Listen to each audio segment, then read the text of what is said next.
con la riqueza de estos encuentros, seguimos fortaleciendo nuestra convicción. Yo diría, como siempre nos ha dicho Pablo Milanés en una de sus canciones, lo que brilla con luz propia, nadie lo puede apagar. Su brillo puede alcanzar la oscuridad de otras costas. Es lo que seguimos sintiendo y viviendo con este faro que nos ilumina, como es el pueblo cubano con su proyecto socialista. Hemos venido a hablar de paz y colaboración entre los pueblos, y hemos venido a advertir que si no resolvemos pacífica y sabiamente las injusticias y desigualdades actuales, el futuro será apocalíptico.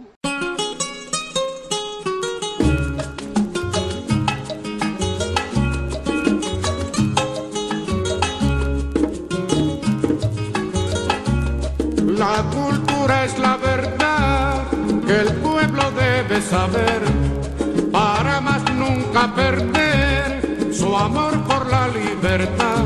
Que no se quede nadie sin aprender, que no se quede nadie sin aprender. La solidaridad está de fiesta. Qué grato resulta poder estar aquí reunidos compartiendo un evento tan importante con todos los que tenemos una concepción clara de lo que significa solidaridad. Para nosotros es bastante meritorio, necesario mantener ese intercambio, puesto que nuestro modelo de desarrollo económico está centrado en el incremento de los monocultivos, en la dependencia de los agroquímicos. No hemos podido resolver el problema de la concentración de las tierras. Nosotros consideramos que la Revolución Cubana ha sido un ejemplo en todos los sentidos, el más importante en el humanismo.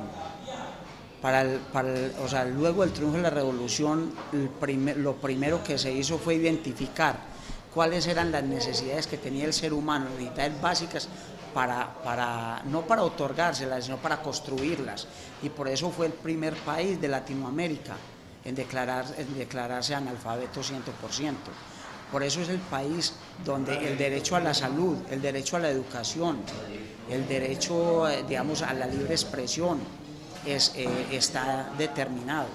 O sea, es inherente al ser humano. Nos motiva obviamente que siempre el amor que hemos tenido hacia Cuba, lo que significa para nosotros, las enseñanzas que nos ha dado, y pues el compromiso que como revolucionarios tenemos de contribuir en esa guerra mediática que vive Cuba periódicamente.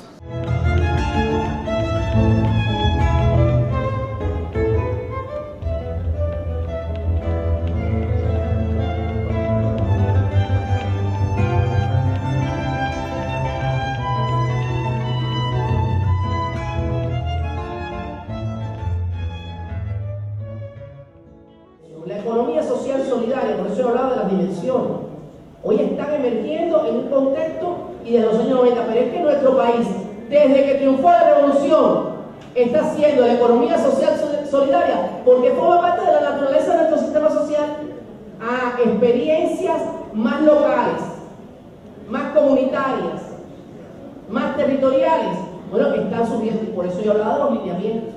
Los lineamientos abren cauce al desarrollo local, a formas de gestión colectivas más específicas, y ahí también nos estamos sumando a este caudal con nuestras experiencias y con nuestros aportes. Pero yo coincido con lo que usted acaba de decir. Si las prácticas van delante, no puede ser de otra manera, de cualquier reflexión teórica. Ellas son la base, el leitmotiv de esa reflexión teórica. La economía social solidaria es una experiencia que nace en los años 90 del siglo XX en América Latina. Es una práctica que se instala en el proceso de lucha contra el neoliberalismo como una alternativa de los excluidos, de los pobres, y que va cogiendo cuerpo, se va desarrollando, proyectándose no hacia la sobrevivencia, sino hacia el desarrollo. Y encaminados hacia la emancipación del ser humano, basados en la colaboración, en la ayuda mutua, es algo consustancial, como decía anteriormente, a nuestro proyecto revolucionario. Desde el triunfo de la revolución, el Estado, por cuanto no existían experiencias de cooperativas, impulsó este movimiento cooperativo, sobre todo en el sector agropecuario, y trabajó con mucha fuerza para crear esos colectivos que pudieran participar de manera de igualdad de condiciones en el desarrollo y en la dirección de los procesos de producción. Hay muchos protagonistas, hay muchos actores sociales, que es el mismo pueblo, que con su iniciativa, con su creatividad, con su innovación, van uniéndose, van creando formas de gestión que están pensando no en el enriquecimiento personal o del colectivo que se aglutina, sino en cómo prestar servicio, en cómo ser útiles a la sociedad. La idea de la economía social solidaria nace como práctica, como un hacer, y después comienza a pensarse y a teorizarse. Y eso ocurre en todos los países del continente donde está floreciendo esta cuestión de la economía social solidaria. En Cuba no es una excepción. El campesino que aporta la leche a un círculo infantil, o aquel que ayuda a mejorar el estado de salud de los niños a través de una fisioterapia con los caballos, etcétera, él lo está haciendo, pero él no sabe que eso se enmarca en una propuesta teórica y epistemológica de la economía social solidaria.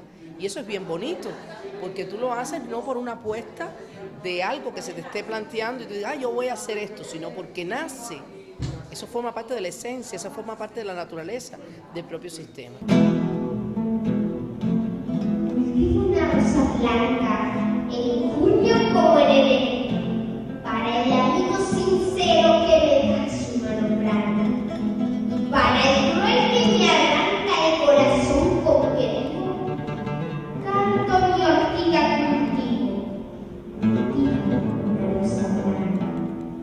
La economía solidaria, la economía social y solidaria, tiene un compromiso mucho más allá de la economía. Tiene el compromiso de construir una nueva sociedad. Y más para el caso pues, de nuestro país, sí que es cierto y necesario asumir ese compromiso. Frente a la posibilidad de que la economía solidaria debe avanzar tanto que transforme nuestro sistema económico, yo pienso que esa no es una responsabilidad exclusivamente de los actores de la economía solidaria.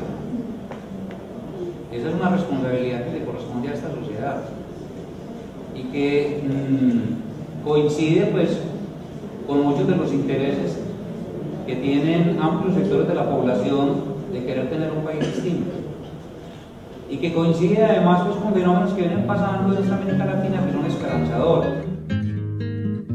Como ha dicho Fidel Castro, mientras el concepto de soberanía exista como prerrogativa de las naciones y de los pueblos independientes y como derecho de todos los pueblos, nosotros no aceptaremos la exclusión de nuestro pueblo de ese derecho.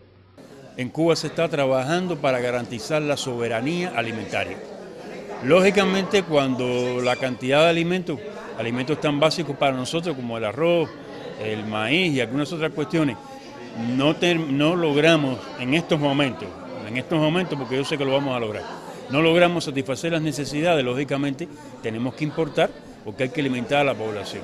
Pero la política que tenemos establecida, la idea que tenemos, la estimulación a los productores nacionales para producir en el país todo aquello que sea posible producir, es una idea más relacionada con la soberanía alimentaria que solamente con la seguridad alimentaria. Yo diría que estamos trabajando en las dos direcciones. Hay que asegurar la alimentación, pero la dirección de trabajo de la producción de alimentos en Cuba persigue el objetivo de lograr la soberanía alimentaria.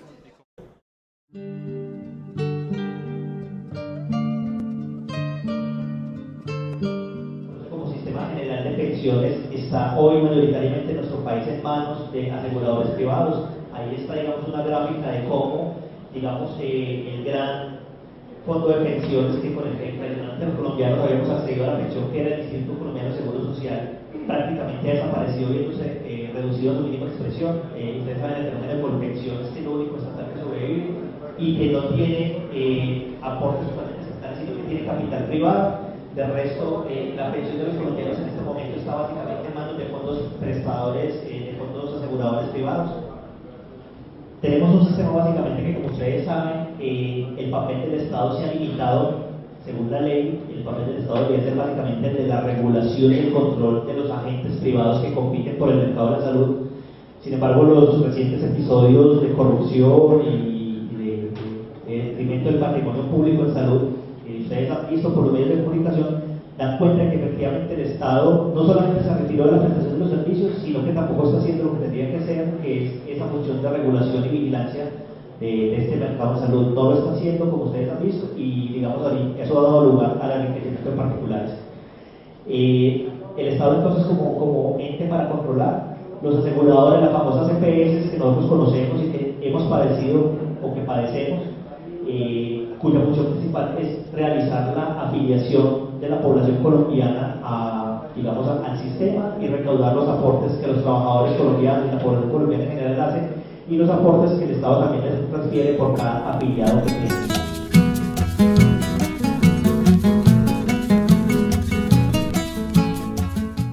La medicina cubana es totalmente gratuita para el pueblo, pero le cuesta al Estado.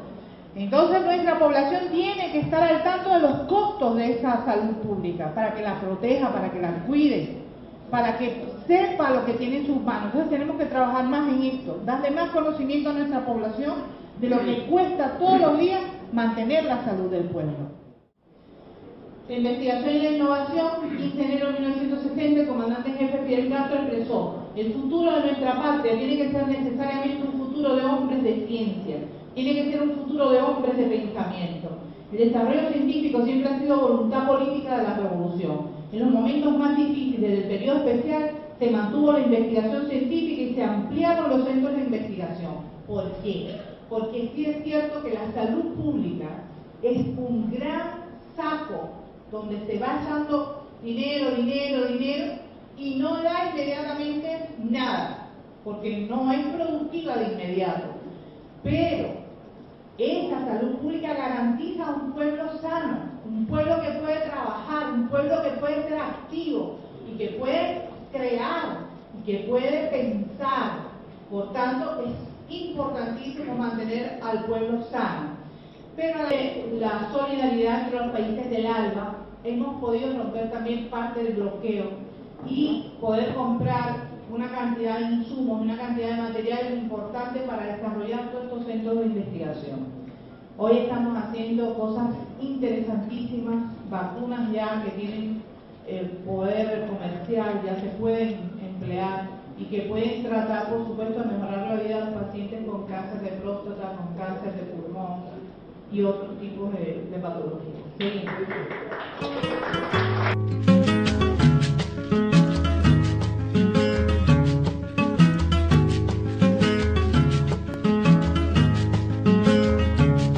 El socialismo demuestra con su justicia ejemplar que distinto es trabajar cuando la fábrica es nuestra.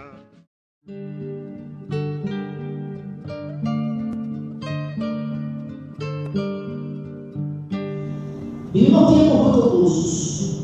La sociedad humana está siendo protagonista de fenómenos de confrontación que en otras etapas nosotros no hemos vivido. Y que vienen además, provienen de la supresión política ideológica que tratan de penetrar en Cuba, las damas de blanco, los grupúsculos famosos, la efervescencia que tienen, crear en Cuba procesos de indignados, manifestaciones de indignados como en otros países. Todo eso se quiere hacer. ¿Y por qué no se logra cuando ellos tratan? Porque para nosotros está claro que hay que mantener la hegemonía socialista. Hay que mantener por encima de todo el poder político de la clase obrera de los trabajadores, de los revolucionarios. Y ese es un reto permanente. Y no podemos pensar que lo tenemos garantizado de manera per se.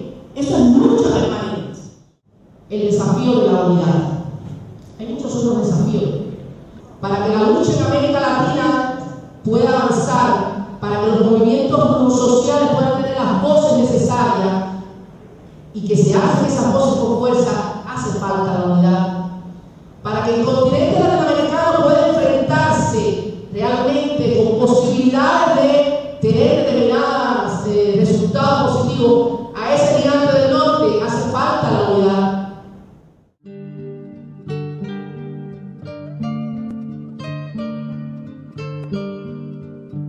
¿Por qué tiene vigencia todavía el Che? Porque no lo hemos practicado realmente. Porque a pesar de todos los esfuerzos que hemos hecho en nuestra propia revolución, todavía nos falta mucho para alcanzar lo que el Che nos fue marcando desde aquel momento.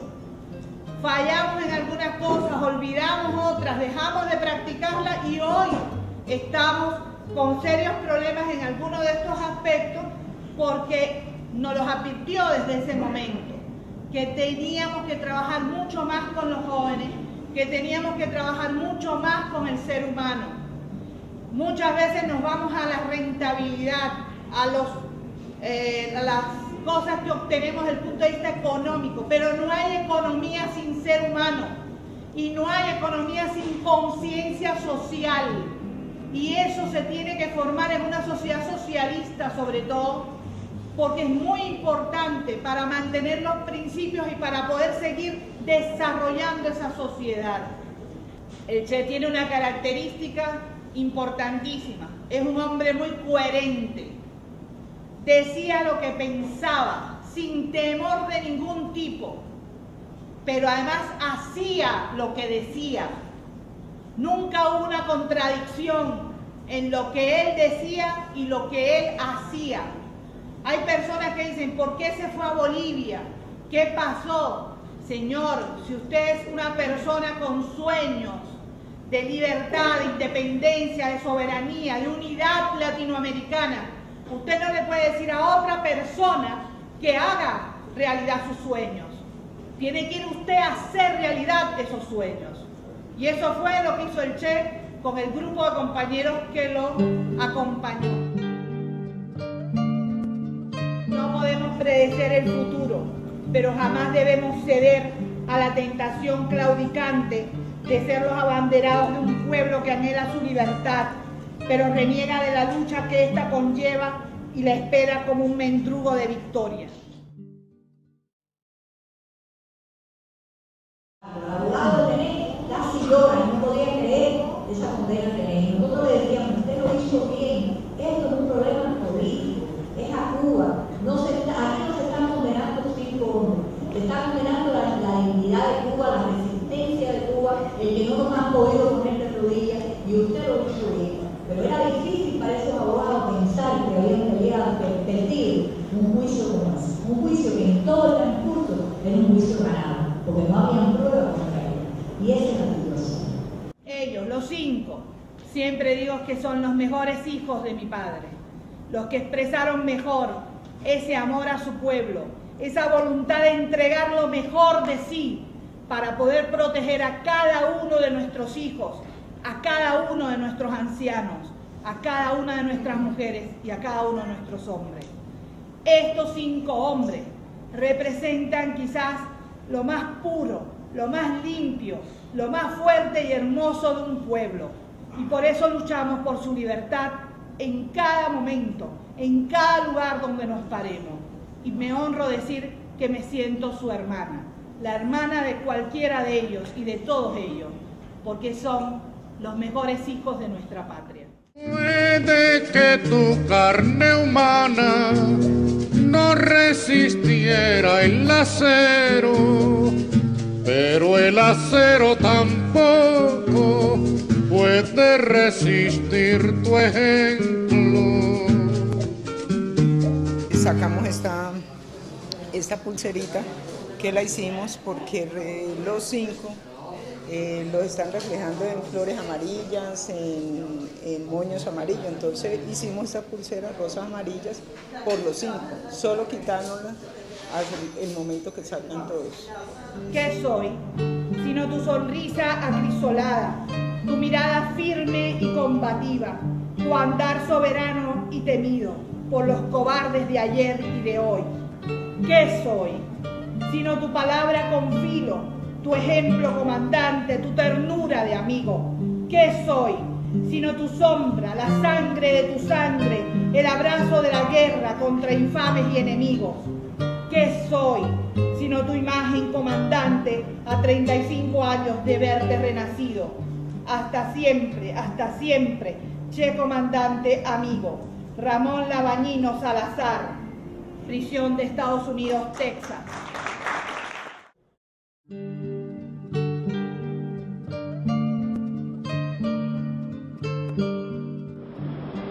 Por los pobres de la tierra, quiero yo mi suerte echar. El arroyo de la tierra me complace más que el mar. Y eso es el yo sí puedo. El yo sí puedo es eso, unirse a los pobres de la tierra. Esta es su intencionalidad. El yo sí puedo nació precisamente para trabajar en algo que estamos presentando en lo que ocurre hoy en el contexto mundial y que todos lo conocemos.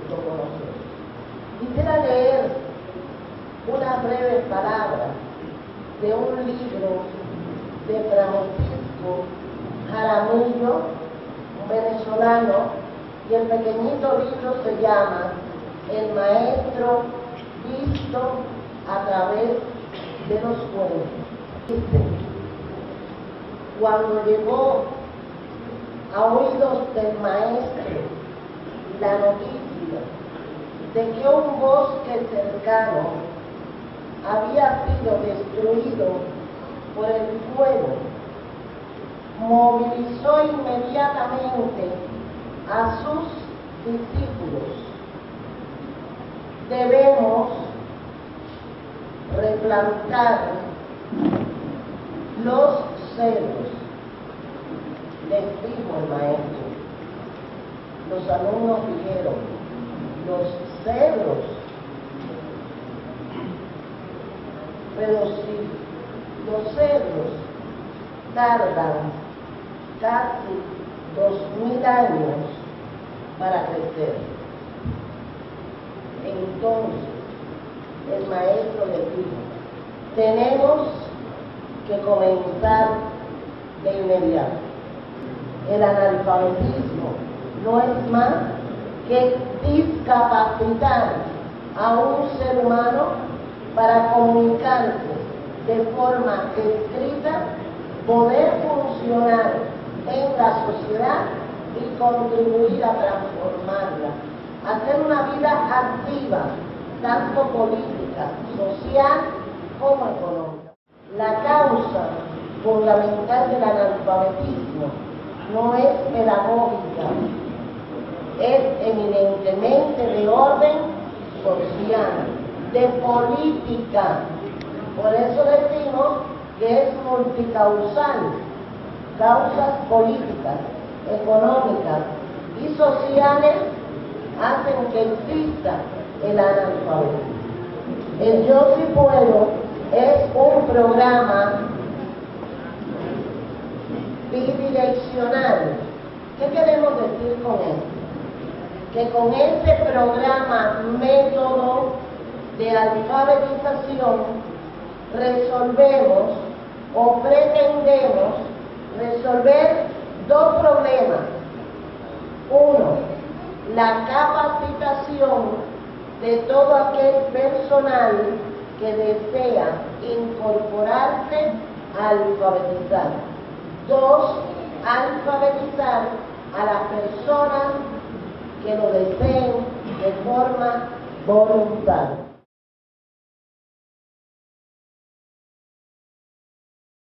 ¿Por qué el pueblo cubano es un pueblo solidario? ¿Por qué Cuba es una nación solidaria? Y la respuesta para los cubanos está muy clara.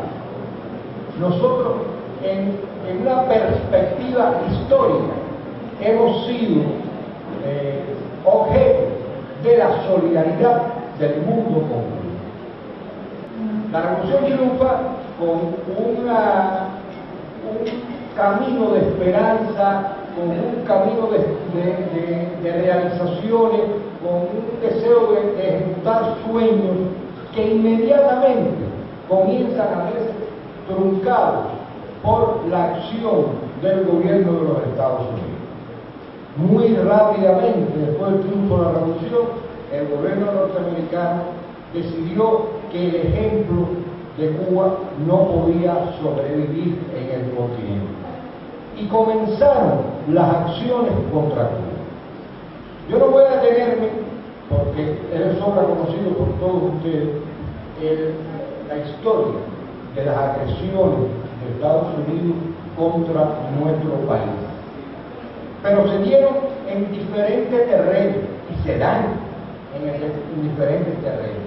En el terreno económico y financiero, donde quizás el bloqueo sea el exponente más alto.